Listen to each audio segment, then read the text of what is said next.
Oh boy, I can't wait to watch Dalvin Cook run circles around the Bears defense. Shit. I can't wait to watch Sam Bradford throw deep past this weak Bear secondary. Fuck! Teddy Bridgewater, Sharif Floyd, no.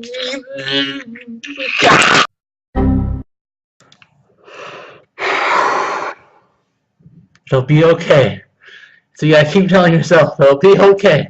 Let's talk about the Vikings versus Bears game preview. Monday night, we get it. Prime time in Chicago. Let's talk about it. And let's do the most pressing issue, the injury report. I will start with Minnesota, and we'll go off everybody we have here. So for the Minnesota side, with Shamar Stephen, he's our backup defensive tackle. He has a back injury. He did not participate at all Thursday, but he had limited participation Friday. I'd imagine he's coming into the game at least questionable, but he's a backup role. I think he'll play. Andrew Sandejo is probably the most pressing issue on this list because he is our starting safety.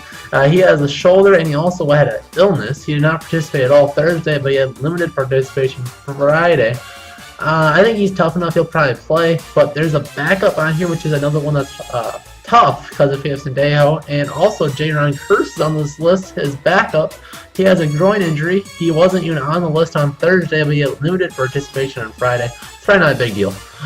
So going back to the top, Rashad Hill, one of our backup tackles, a knee injury and did not participate on Thursday or Friday. Eric Kendricks, you'd think he'd be the number one guy in here, but he had an illness. He had limited participation Thursday. He played all Friday. Sam Bradford. Man, how did I say Sandejo's number one guy when our quarterback's on here? Knee still hurting, but good news. Limited participation Thursday and Friday. It's a step in the right direction. I don't know Willie if he will play Monday. For me, it's a flip of the coin. Either he comes on there, he feels good, or he doesn't feel good enough. But I think on paper we should beat the Bears regardless. On the road, the Bears are garbage, as we'll get to in a moment. So I think if Bradford should play, right? Jerick McKinnon, ankle injury. Unfortunately, full participation Thursday and Friday. So we have to watch him take the ball out 8 yards deep in the end zone and get the ball to 15. Great. Tom Johnson, our defensive tackle, full participation Thursday and Friday. I don't even know why he's on the list. He has a little knee injury. And now on to Chicago. They only have 4 people on the list. Nick Gwiatkowski, they're one of their backup linebackers. He has a chest injury. He did not participate Thursday or Friday. I'd imagine he'll probably be out. Hernasiu Grasu, why the hell are the Bears from the Renaissance in Italy? He was another center. He has a hand injury, limited participation Thursday and Friday. Akeem Hicks, one of their starters, the defensive end. He has a foot injury, limited participation Thursday and Friday. I would imagine he'll play. Willie Young, probably one of their best players that isn't suspended or hurt for this game. Their linebacker has an elbow injury, limited participation Thursday, did not participate at all on Friday. So that's another question mark for the Bears. I'd imagine he would come into the game questionable, so we'll see if he'll play at all. So let's look at the Bears and see just how god-awful this team is. And if we lose to the Bears, especially if Bradford plays, I will do a live stream of me blowing my brains out. Just kidding. Although I probably should. But let's get to it. And starting off on the Bears offensively, not good. Complete garbage. They average 15.9 or 15.2 points a game, which is 29th in the league.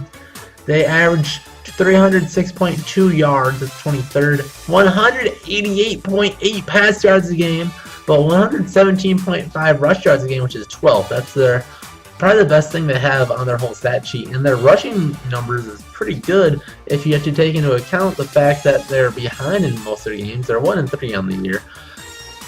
So if they're running the ball well when they're behind, that's good because they aren't getting blown out. That means they can still run the ball, and so that means they run the ball good enough in the first half. They're trying to come back in the second half, which means their passing game is god awful when they're 1-3, and they're 23rd in passing. That means they cannot make any type of comeback at all. If their offense decides to not be the hot garbage that it loves to be, then we can be good.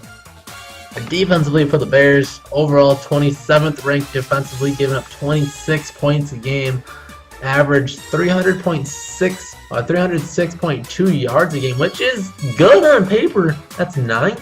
I think this is these stats are skewed because, like I said, teams score a lot early on in these games, so they already have their points, so they just kind of run the ball out for the whole second half. GG. We'll see you Bears next time. You guys tried. You guys should go play Division III football like you should.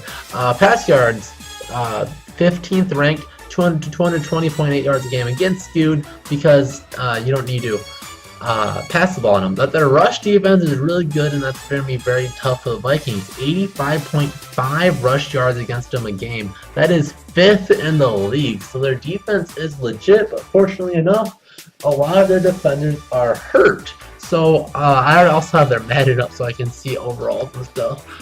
But just looking at their team, no Terrell Freeman, he's injured. Danny Trevathan, their number 2 in Mike linebacker, he's suspended from his hit against the Green Bay guy last week. So we're looking at Nick Huistowski, who was on the injury report, and Christian Jones, third-year linebacker. So their first 2 linebackers are out, which should set up a really good day for a running game and for Kyle Rudolph getting matched up against backup linebackers. And Kyle Rudolph should finally have a big game. That's going to be my first prediction. Kyle Rudolph will have 80 yards and a touchdown, and whoever's throwing him the ball, he'll have a good game. If the Vikings are smart enough to keep him in the game plan for lunch. Okay, so now let's look at who I think will have a good day for the Vikings on the other side of the ball. And again, Adam Thielen and Diggs. The Bears secondary is hot garbage. Haven't made that point yet. The Bears suck. The Vikings should dominate you. They probably won't, though. The Bears are bad, and the Vikings should dominate them. Diggs and Thielen should both get right around 100 yards like they have been all year.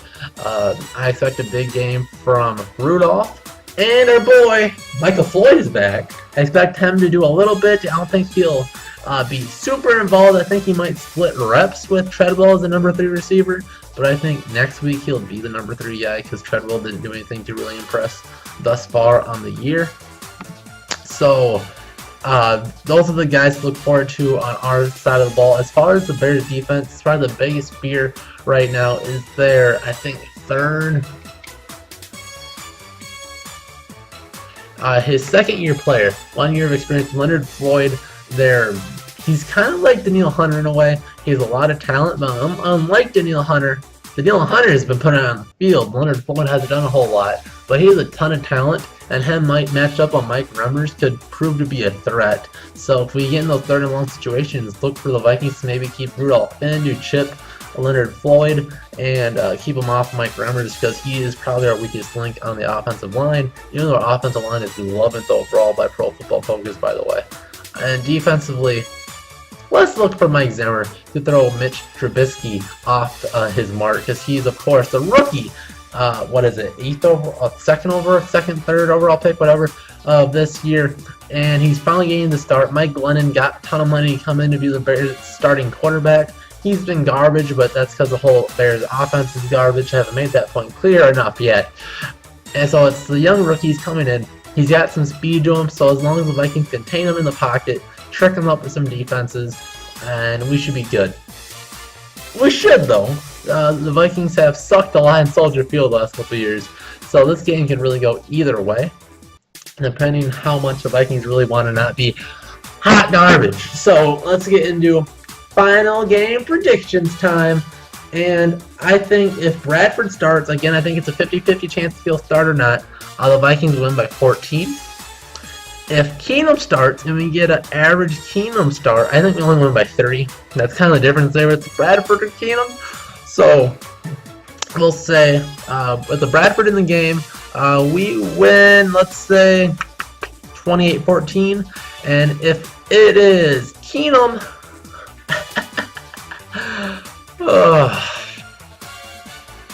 21-18. We'll go with that.